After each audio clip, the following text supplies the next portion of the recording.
So let's go back a few decades to when you went broke and then you began teaching God's and Grandma's ways of handling money. Tell me the story of how you started hosting your own radio show. Well, it was kind of in my mind, a mistake or a coincidence. In God's mind, it was a plan. Obviously, when we look back on it, we can see His fingerprints all over it. But I was in a real estate club buying nothing down real estate, and I was in the process of going broke, and I was one of the officers in this club.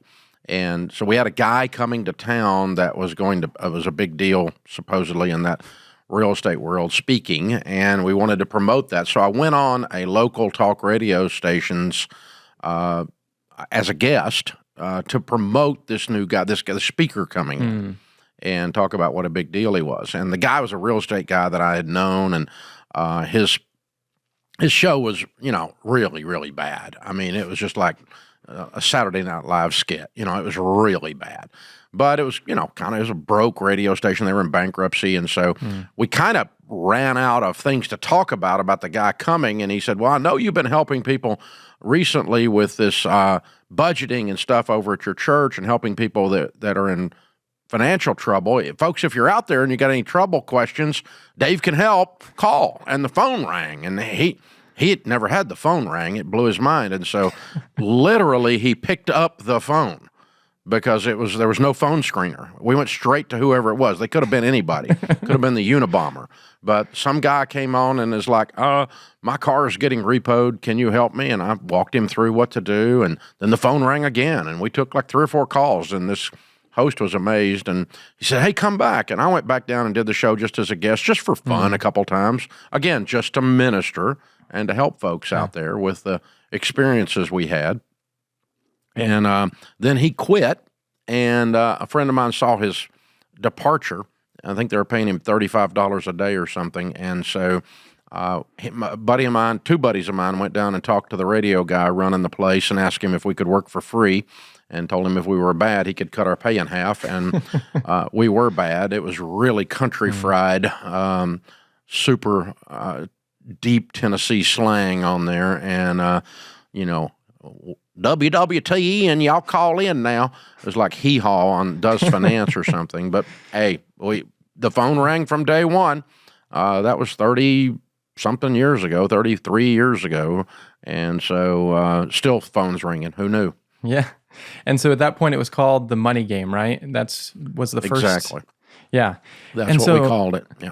At what point did you start broadcasting 3 hours live every weekday? Was that from the beginning? No, we were 1 hour in the morning, and as I said, the station was in bankruptcy, and Gaylord, a big company that owned a couple of country stations in the area, bought the station out of bankruptcy, and we went and met with the new manager to see if he was going to throw us off the air and put country on, and they had decided to keep it talk, and he saw our ratings, which were through the roof, and he said, hey, we're going to move you into the afternoon, and we're going to give you, by then we were 2 hours, we're going to give you a third hour, and we want that third hour to be against Rush Limbaugh. And if you can beat Rush Limbaugh in the ratings, you'll have something you can brag about to syndicate. And I said, yeah, well, since I'm not going to beat Rush Limbaugh in the ratings, are you really setting me up to fail so you can fire me?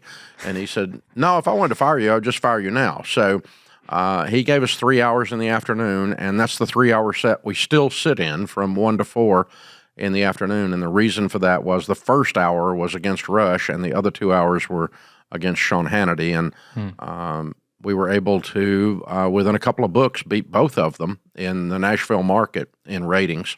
And that gave us some bragging rights to start to sell the show to other cities. Yeah. So, it's a big commitment to produce a 1-hour podcast a week, let alone 3 hours a day. Why would you say you've continued to be committed to that 3-hour time block? Well, to be very honest, it doesn't require a lot of prep because I have no idea who's going to call when I sit down at this microphone every day. So we kind of just walk in and start answering the phone still.